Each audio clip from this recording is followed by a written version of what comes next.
আপনাদের সবাইকে আমন্ত্রণ জানাচ্ছি আন্তর্জাতিক অঙ্গনের সবশেষ সংবাদ নিয়ে আমাদের প্রতিদিনের আয়োজন যমুনা আই ডেস্কে। শুরুতেই থাকছে শিরোনাম। ব্রিটেনে তৃতীয় প্রজাতির করোনা ভাইরাস শনাক্ত, মোকাবেলায় বেড়েছে লকডাউন। জনসনের আবেদনের পরও কড়াকড়ি শিথিল করবে না ইউরোপ।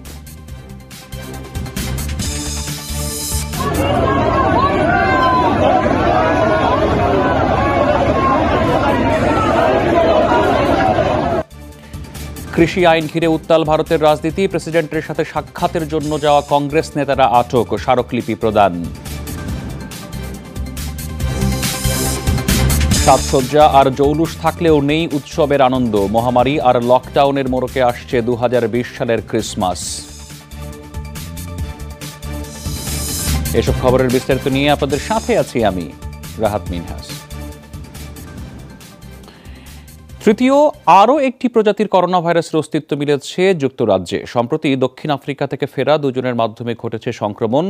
এক সপ্তাহে আরও দুটি ভিন্ন বৈশিষ্ট্যের ভাইরাসে উদ্বিগ্ন ব্রিটিশ সরকার। গবেষকরা বলছেন, বিস্তার ঠেকানো না গেলে প্রভাব ফেলতে পারে ভ্যাকসিন আর অ্যান্টিবডির কার্যকারিতায়। 2019 সালের ডিসেম্বরে চীনের উহানে প্রথম শনাক্ত হয় কোভিড-19। মাস না পেরোতেই যা ছড়িয়ে পড়ে সারা বিশ্বে। এক বছরের মাথায় চলতি সপ্তাহে যুক্তরাজ্য ও দক্ষিণ আফ্রিকায় পৃথক দুরূপে অস্তিত্ব জানান দেয় নোভেল করোনা ভাইরাস। বুধবার জানা গেল 3 ধরনের করোনাই আছে ব্রিটেনে। গত 2 সপ্তাহে হু হু করে বেড়ে চলা সংক্রমণে উদ্বিগ্ন ব্রিটিশ প্রশাসন। ধারণা, শেষ দুটি প্রজাতির কারণেই এতটা দ্রুত ছড়াচ্ছে করোনা। তাই বাড়ানো হয়েছে লকডাউনের পরিধি, ভ্রমণ নিষিদ্ধ হয়েছে দক্ষিণ আফ্রিকায়। 7 দিনের ব্যবধানে যুক্তরাজ্যে করোনা রোগীর হার বেড়েছে 57%। এক্ষেত্রে 3 নম্বর ভাইরাসটিকে সবচেয়ে বেশি দুশ্চিন্তার কারণ বলে মনে করা হচ্ছে। সতর্কতার জন্য গেল 2 সপ্তাহে দক্ষিণ আফ্রিকা থেকে ব্রিটেনে পৌঁছানো এবং তাদের সংস্পর্শে আসা ব্যক্তিদের তাৎক্ষণিক কোয়ারেন্টাইনে যাওয়ার নির্দেশনা দেওয়া হচ্ছে। বিবর্তিত দ্বিতীয় ভাইরাসটিকে চিহ্নিত করা হয়েছে ইউকে B117 হিসেবে। আর দক্ষিণ আফ্রিকা থেকে ছড়ানো ভাইরাসটি হল 501.V2। কোভিড সহ 3টি সার্স গোত্রের। দক্ষিণ আফ্রিকান ভাইরাসের আমিষ আবরণে 3 পরিবর্তনের একটি N501Y উপস্থিত ব্রিটিশ B117 ভাইরাসে। অন্যদিকে ব্রিটেনে প্রাপ্ত ভাইরাসের জেনেটিক কোডে 17টি পরিবর্তনের একটি ছাড়া সবগুলোই দক্ষিণ আফ্রিকা থেকে আসা ভাইরাসে বিদ্যমান। দক্ষিণ আফ্রিকায় এখন কোভিড-19-এর চেয়ে করোনার এই তৃতীয় প্রজাতির ভাইরাসে আক্রান্ত রোগীর সংখ্যাই বেশি। তৃতীয় ভাইরাসটির সংক্রমণ হার সবচেয়ে বেশি বলে যে কোনোভাবে এর বিস্তার ঠেকাতে হবে। না হলে মানবদেহে ভাইরাসটি খাপ খাইয়ে নিলে এতে অ্যান্টিবডি ও ভ্যাকসিন কাজ করা বন্ধ করে দেবে। ইনফ্লুয়েঞ্জার মতো বিভিন্ন ভাইরাসের টিকা আলাদা, কিন্তু করোনার মতো সংক্রামক ভাইরাসের ক্ষেত্রে এক এক বৈশিষ্ট্যের জন্য এক এক প্রতিষেধক তৈরি সহজ নয়। প্রাথমিক গবেষণায় কোভিড-19-এর ভ্যাকসিন দিয়েই নতুন বৈশিষ্ট্যের করোনা ভাইরাস মোকাবেলা করা সম্ভব বলে মনে করছেন চীন ও জার্মানির গবেষকরা। নুজহাত কামাল, যমুনা নিউজ। এদিকে বরিস জনসন প্রশাসনের আবেদনের সত্ত্বেও ব্রিটেনে ভ্রমণ কড়াকড়ি শিথিল করবে না ইউরোপ ও পশ্চিমা দেশগুলো। জানুয়ারি মাস জুড়েই যুক্তরাজ্য সফরে কানাডার নাগরিকদের ওপর নিষেধাজ্ঞা বহাল থাকবে বলে জানিয়েছে ট্রুডো প্রশাসন। দেশটিতে প্রবেশ করতে পারবে না ব্রিটেনে থাকা ভ্রমণকারীরাও। একই সিদ্ধান্ত জার্মানির। বিমান, বাস বা ট্রেনে দেশটিতে ভ্রমণের নিষেধাজ্ঞা বহাল থাকবে, যদিও ইইউ সিদ্ধান্তটি পুনর্বিবেচনার আহ্বান জানিয়েছে। করোনা ভাইরাসের নতুন প্রজাতি ছড়িয়ে পড়ার পর বিশ্বের নানা দেশ ব্রিটেনের সাথে যোগাযোগ বিচ্ছিন্ন করছে। এদিকে ফ্রান্স ব্রিটেন সীমান্তে আটকে পড়া হাজারো ট্রাক চালকদের করোনা পরীক্ষা শুরু করেছে ডোভার কর্তৃপক্ষ।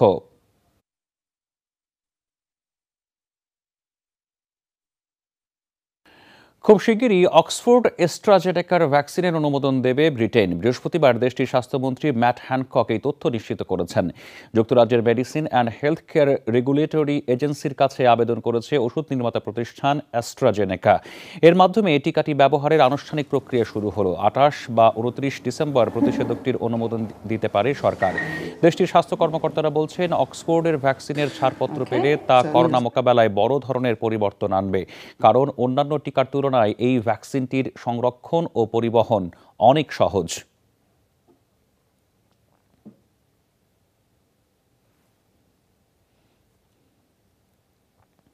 এদিকে যুক্তরাষ্ট্রের বাইরের প্রথম দেশ হিসেবে মার্কিন বায়োটেক কোম্পানি মডার্নার ভ্যাকসিনের অনুমোদন দিয়েছে কানাডা। বুধবার প্রধানমন্ত্রী জাস্টিন ট্রুডো দেন এই ঘোষণা। তিনি বলেন, চলতি সপ্তাহেই পৌঁছাবে টিকাটির 2.25 লাখ ডোজ। ডিসেম্বরেই ফাইজারের করোনা টিকার অনুমোদন দেয় কানাডা। দুই প্রতিষ্ঠানের কাছে থেকে প্রায় 12 লাখ ডোজ কেনার চুক্তি করেছে দেশটি। মহামারীতে এ পর্যন্ত 14,500 মৃত্যু দেখেছে দেশটি। শিগগিরই শুরু হবে টিকাদান কর্মসূচি।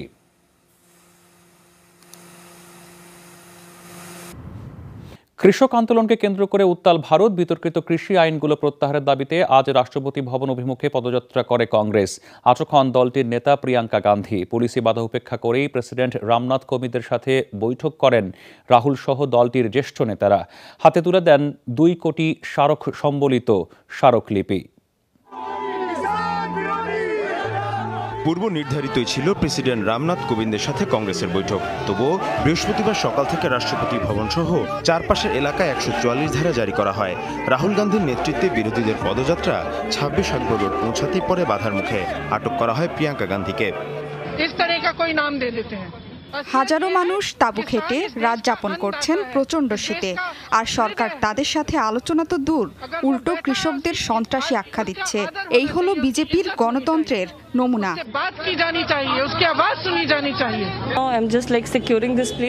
রাষ্ট্রপতি ভবন একটি সংবেদনশীল এলাকা।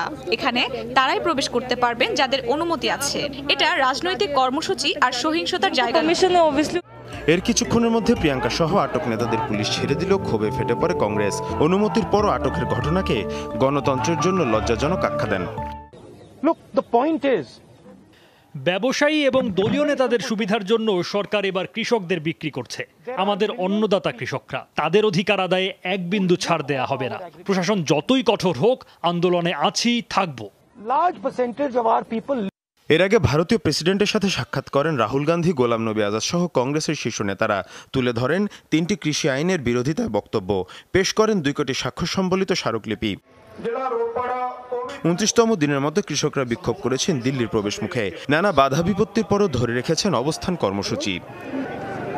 মীর মুশফিকা হাসান, যমুনা নিউজ।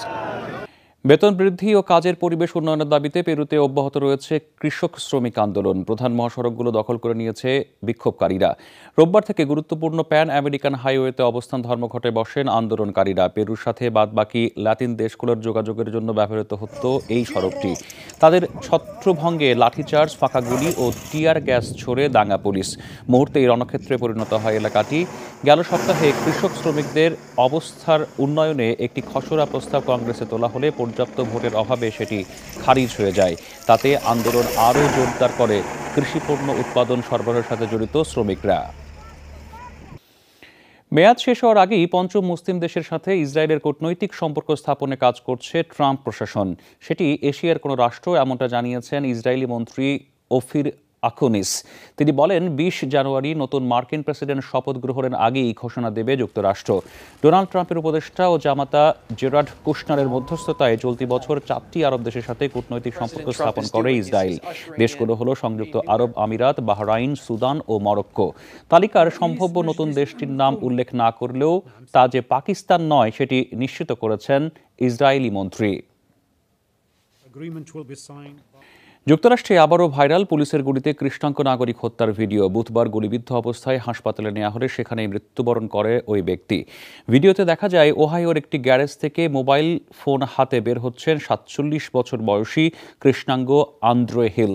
অন্য হাতে কি ছিল সেটি ভিডিওতে স্পষ্ট দেখা যায়নি, কিন্তু তাকে লক্ষ্য করে 6 সেকেন্ডের মাথায় গুলি ছোড়ে পুলিশ সদস্য অ্যাডাম কয়।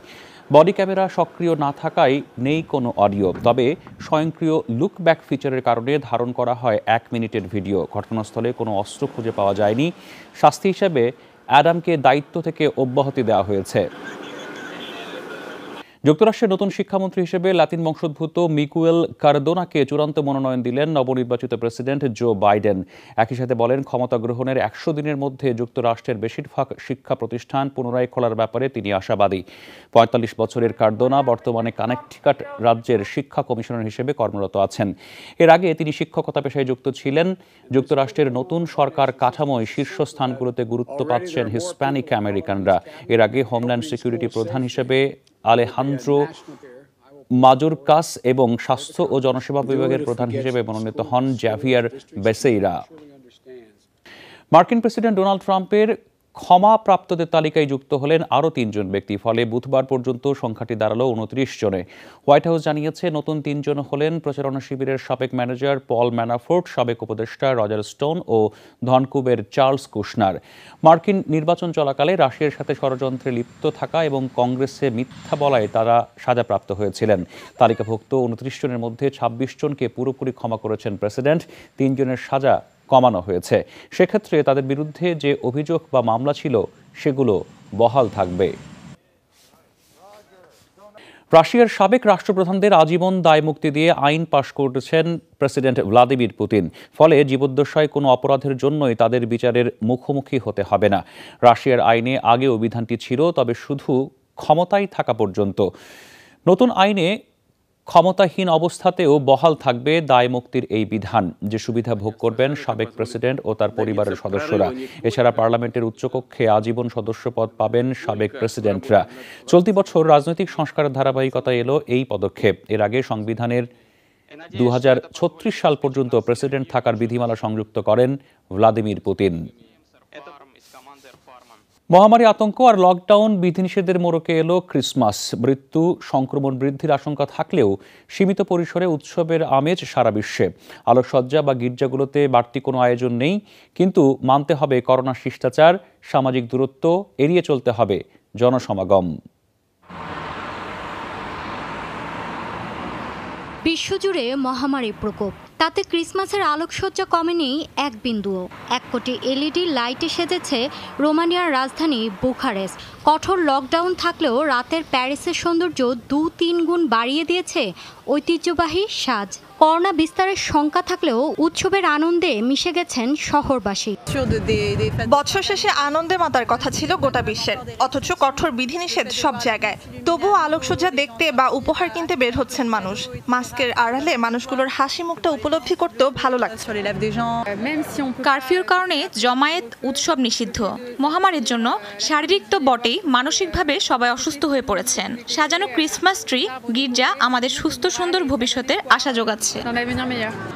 কোভিড-১৯-এর সর্বোচ্চ মৃত্যু আর সংক্রমণ দেখা যুক্তরাষ্ট্রেও লেগেছে উৎসবের আমেজ। প্রিয়জনের সাথে বড়দিন আর 31st নাইট উদযাপনে শেষ মুহূর্তে বাড়ছে বিমানবন্দরগুলোয় ভিড়। অনেকেই পর্যটন কেন্দ্রগুলোর উদ্দেশ্যে দিচ্ছেন উড়াল। ডিজনিল্যান্ডের জন্য বুকিং করা অর্থ ফেরত দিয়েছে প্রতিষ্ঠানটি, কিন্তু আমেরিকান এয়ারলাইন্স তো টিকিট বাতিল করেনি। সেই সুযোগটি ব্যবহার করে পরিবারসহ ঘুরতে যাচ্ছি। ক্রিসমাসের সবচেয়ে বড় আকর্ষণ সান্তা ক্লজ আর বুড়োর ঝোলা ভর্তি উপহার। কিন্তু ছোঁয়াচে ভাইরাস থেকে বাঁচতে শিশুদের থেকে অনেকটাই এবার দূরে সান্তা। কঠিন সময়ে সবার মনোরঞ্জনে বিশ্বব্যাপী রাখা হয়েছে বিকল্প মজাদার সব আয়োজন। মহামারীর কারণে মানুষের উৎসব উদযাপনে বিধিনিষেধ থাকলেও প্রাণীরা রয়েছে মহাসুখে। প্রায় প্রত্যেকটি চিড়িয়াখানায় রাখা হয়েছে বিশেষ ব্যবস্থা, যাতে ফুর্তিতে মেতেছে খাঁচায় আটকানো বাসিন্দারা। মৌলি ইসলাম, যমুনা নিউজ। ইথিওপিয়ার পশ্চিমাঞ্চলে শতাধিক গ্রামবাসীকে নির্বিচারে হত্যা করেছে বন্দুকধারীরা। বৃহস্পতিবার তথ্যটি জানিয়েছে দেশটিতে কর্মরত হিউম্যান রাইটস কমিশন। সংঘাতপ্রবণ অঞ্চলে বুধবার হামলা চালানো হয়। রাতভর চলে এই হত্যাযজ্ঞ। আহত ৩৬ জন হাসপাতালে চিকিৎসাধীন। হত্যার পর অনেকের মরদেহ আগুনে জ্বালিয়ে দেয় দুর্বৃত্তরা। এখনও ঘটনার দায় স্বীকার করেনি কোনো গোষ্ঠী। গরুমুজ সহ বেশ কয়েকটি নৃগোষ্ঠীর আবাসস্থল এই অঞ্চলটিতে। জম্মু কাশ্মীরের জেলা উন্নয়ন পরিষদ নির্বাচনে সিংহভাগ আসনে জয় পেল স্থানীয় দলগুলো। উপত্যকার বিশেষ মর্যাদা বিলোপের পর এটাই প্রথম ভোটাভুটি। ২৮০ আসনের মধ্যে স্থানীয় প্রধান দলগুলো জোট পেয়েছে ১১২টি। বিজেপির ভাগ্যে জুটেছে ৭৪ আর কংগ্রেস পেয়েছে ২৬টি আসন। অন্যদিকে ৪৯টি আসনে বিজয়ী হয়েছে স্বতন্ত্র প্রার্থীরা। নভেম্বরের ২৮ তারিখ থেকে ২৯শে ডিসেম্বর পর্যন্ত ৮ দফায় চলে এই ভোট গ্রহণ। নির্বাচন কমিশনের তথ্য অনুসারে ৭ লাখ নিবন্ধিত কাশ্মীরির অর্ধেক প্রয়োগ করেছেন ভোটাধিকার। জেলা উন্নয়ন পরিষদের সাংবিধানিক ক্ষমতা না থাকলেও অর্থনৈতিক উন্নয়ন, দুর্নীতি দমন এবং জনসেবায় রাখতে পারে বিশেষ ভূমিকা। বসনিয়ায় অস্থায়ী শরণার্থী শিবিরে ভয়াবহ অগ্নিকাণ্ডের পর গৃহহীন হাজারো মানুষ। বৃহস্পতিবার লিপা আশ্রয়কেন্দ্রের বাইরে চলছে বিক্ষোভ প্রতিবাদ। বুধবার আগুন ছড়িয়ে পড়লে সরানো হয় বাসিন্দাদের। কর্মকর্তাদের অভিযোগ, শরণার্থীরা করেছেন অগ্নিসংযোগ। কারণ হিসেবে বলা হয় চলতি সপ্তাহেই বন্ধ হওয়ার কথা ছিল এই শিবিরটি।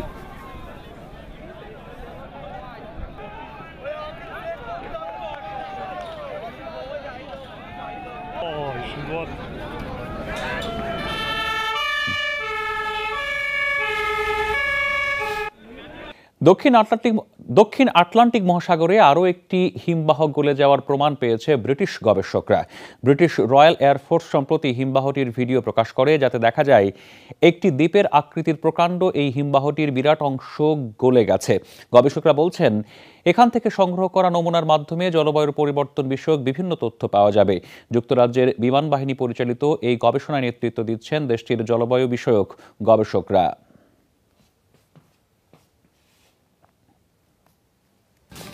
এই ছিল আজকের যমুনা আইডেস্কের আয়োজনে। এতক্ষণ সাথে থাকার জন্য ধন্যবাদ সবাইকে।